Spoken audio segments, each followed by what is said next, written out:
Peuple dédié, shalom. Nous vous saluons de partout où vous êtes. Nous disons bonjour ou bonsoir. Cela dépendra de là où vous vous retrouvez en ces moments. Que la paix et la grâce du Seigneur vous accompagnent de partout où vous êtes par le nom précieux de notre Seigneur et Sauveur Jésus. Nous sommes là encore une fois pour notre moment de partage. Aujourd'hui, nous voulons partager sur la parole de Dieu. C'est pourquoi nous allons rapidement prendre nos Bibles dans les psaumes 145 et le verset 11 à 14. Je lis la parole de Dieu au nom de Jésus. La Bible dit, « Ils diront la gloire de ton règne et ils proclameront ta puissance pour faire connaître au Fils de l'homme ta puissance et la splendeur glorieuse de ton règne. Ton règne est un règne de tous les siècles et ta domination subsiste dans tous les âges. L'Éternel soutient ceux qui tombent et il redresse ceux qui sont courbés. Amen. » Là, c'est David qui glorifie Dieu dans ses cantiques et pendant ses louanges à Dieu, David démontre en glorifiant les règnes de Dieu devant les hommes. C'est là où il dit que les fidèles diront la gloire de ton règne et proclameront ta puissance pour faire connaître aux hommes ta puissance. Il proclame cela non pour David, mais c'est pour faire connaître aux hommes la puissance de Dieu. Ce n'est pas la puissance de David, mais la puissance de Dieu. Enfin, il donne une explication de ces règnes en disant que le règne de Dieu, c'est un règne de tous les siècles, pour dire que c'est un règne qui dure à perpétuité. Et la domination subsiste dans tous les âges. Ça, c'est une explication que David donne sur les règnes de Dieu. Et nous voulons réfléchir ensemble sur ces passages et nous avons intitulé notre portion d'exhortation ou de partage « Installe ton règne, ô Dieu ». Installe ton règne, ô Dieu. Là, nous voulons parler du règne de Dieu. Et les règnes de Dieu, nous ne pouvons pas parler du règne sans faire allusion au roi. On parle des règnes, on voit le roi. Et lorsqu'on parle de roi, on voit la royauté. Règne, roi, royauté. La royauté, il y a deux mouvements là. Nous avons ce que nous appelons la royauté humaine, à la plus grande différence de la royauté de Dieu. La royauté humaine a un chemin pour y parvenir. Pour parler de la royauté humaine, nous voyons les chemins qui amènent à cette royauté. Cela peut nous arriver par la voie héréditaire, soit par la voie de domination d'un champ particulier. Mais la grande différence avec la royauté de Dieu, car la royauté de Dieu n'a aucun chemin, car Dieu est le roi parce qu'il est le créateur de toutes choses. L'homme devient roi par la voie héréditaire, soit par la voie de domination d'un champ particulier. Mais par contre, Dieu est roi. Ce n'est pas parce qu'il est passé par un chemin, mais c'est juste parce qu'il est le créateur de toutes choses, sauf rien. La Bible est remplie de termes qui justifient que Dieu est le créateur de toutes choses. Et les psalmistes continuent à glorifier Dieu comme étant le roi des rois. Le roi est le créateur de toutes choses. Là, vous pouvez revoir toujours dans le psaume 47, vous pouvez encore trouver cela dans le psaume 29, à partir du verset 10. C'est là où Dieu est glorifié comme un roi et un créateur. Lorsqu'on parle du royaume,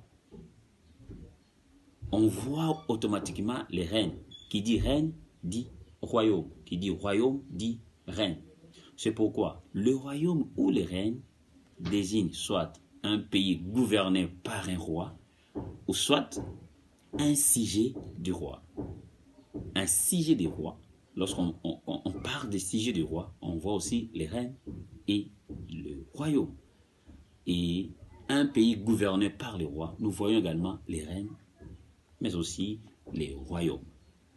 Mais au sens biblique, les royaumes n'a pas ici l'essence géographique, mais plutôt l'essence abstrait ou conceptuel. Et là, nous parlons directement de ces sens dont nous venons de citer, les sens bibliques. Il désigne avant tout la souveraineté, et le pouvoir royal et la domination, le pouvoir de gouverner et non l'essence du territoire. Là, nous voyons le pouvoir, la domination, la souveraineté. Mais nous ne voyons pas les royaumes dans l'essence des territoires. C'est pourquoi nous avons dit précédemment que là, nous ne voyons pas l'essence géographique. Nous ne voyons pas l'essence géographique. C'est pourquoi même les versions bibliques utilisent le plus souvent les termes règne à la place de royaume. Royaume, règne, règne. Et les règnes répondent à la puissance et à la domination. Dans le sens biblique, lorsqu'on parle des règnes, ça répond à la puissance ou à la domination. J'aimerais bien que nous puissions voir ces thèmes avec des lunettes informatiques aujourd'hui. J'aimerais bien pas comparer, mais prendre les règnes de Dieu dans le sens de la réalité informatique.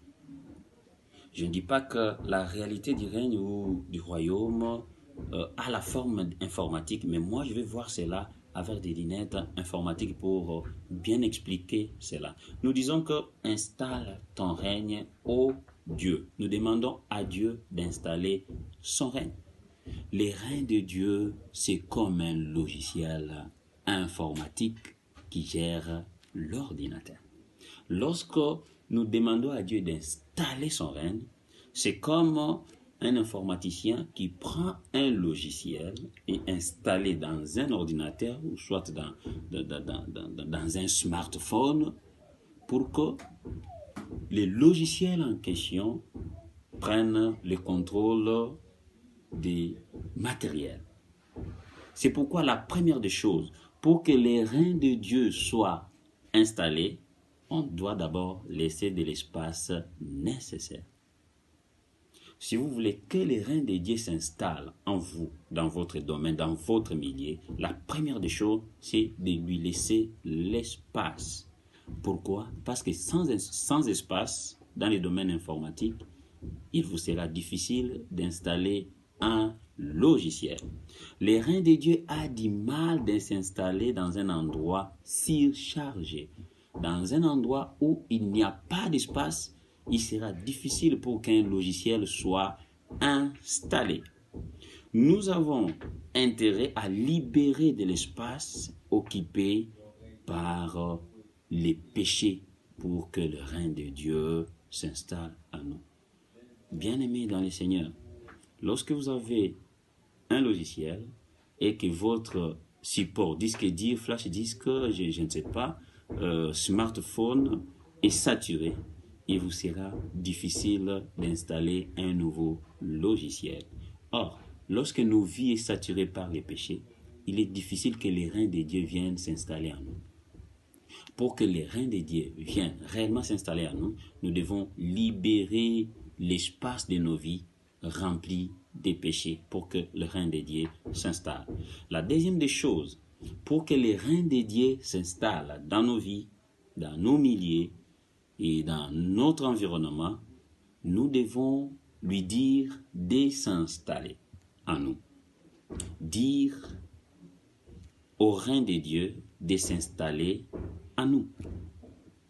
Depuis le départ de notre Seigneur Jésus-Christ, le règne de Dieu prend une forme mystérieuse, voire jusqu'à tel point que vous constaterez avec nous que le règne de Dieu est là, mais pas encore pleinement établi.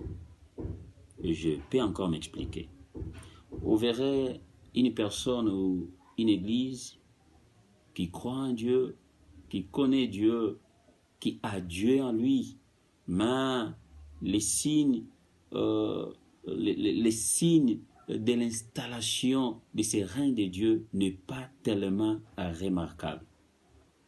Il y croit, mais il ne fait pas preuve du règne de Dieu dans sa vie. Ce sont des signes qui prouvent que la personne ou les milliers n'a pas encore installé les règnes de Dieu en lui. Car lorsque le règne de Dieu est installé, vous aurez pleinement les réactions qu'il faut pour manifester cette réalité en vous. Et ces règnes que nous qualifions comme un logiciel informatique, lorsqu'il est copié dans un support, il ne fonctionne pas directement. Je prends un exemple, j'ai un téléphone smart, ou soit j'ai mon ordinateur, je demande à un ami un logiciel intéressant, et je prends le logiciel, je copie dans mon ordinateur ou dans mon smartphone. Ce n'est pas automatiquement que le logiciel prend le contrôle de la machine. Je dois copier le logiciel, mais aussi je dois l'installer. C'est ça la différence entre les personnes qui ont installé les règnes de Dieu dans leur vie et ceux-là qui ont copié les règnes de Dieu dans leur vie. Copier les règnes de Dieu, c'est accepter Jésus, mais sans toutefois exercer la puissance des règnes de Dieu en vous. Or, pour exercer la puissance des règnes de Dieu en vous, vous devez être en contact avec le règne de Dieu. Et pour être en contact avec le règne de Dieu, vous devez l'activer. L'activer veut dire installer comme on installe un logiciel. Vous lancez la commande, vous suivez la procédure normale jusqu'à ce que le logiciel soit installé. Et cela ne peut que nous parvenir par la prière. Bien-aimés frères et sœurs, la prière active et déclenche l'installation des reins de Dieu en nous et dans nos milliers. Bien-aimés dans le Seigneur, j'aimerais bien que nous puissions comprendre. Nous avons peut-être tendance d'accepter les reins de Dieu en nous, mais des fois nous négligeons l'autre côté de l'installation. Les reins de Dieu doivent s'installer dans nos vies. Les reins de Dieu doivent s'installer par la prière qu'il faut. Demandez à Dieu de s'installer en toi. Demandez à Dieu de s'installer dans ton milieu. Demandez à Dieu d'installer son règne là où tu vis. Demandez à Dieu d'installer son règne dans tes entreprises. C'est alors que tu verras les résultats. Bien-aimés dans le Seigneur, ne brandissons pas les règnes de Dieu sans pour autant qu'ils soient installés en nous. Nous n'avons pas besoin de brandir que Dieu vit en moi, Jésus vit en moi, pendant que vous n'avez pas le courage de l'installer en vous. Bien-aimés, installons les reins de Dieu dans la prière. Demandons à Dieu de s'installer en nous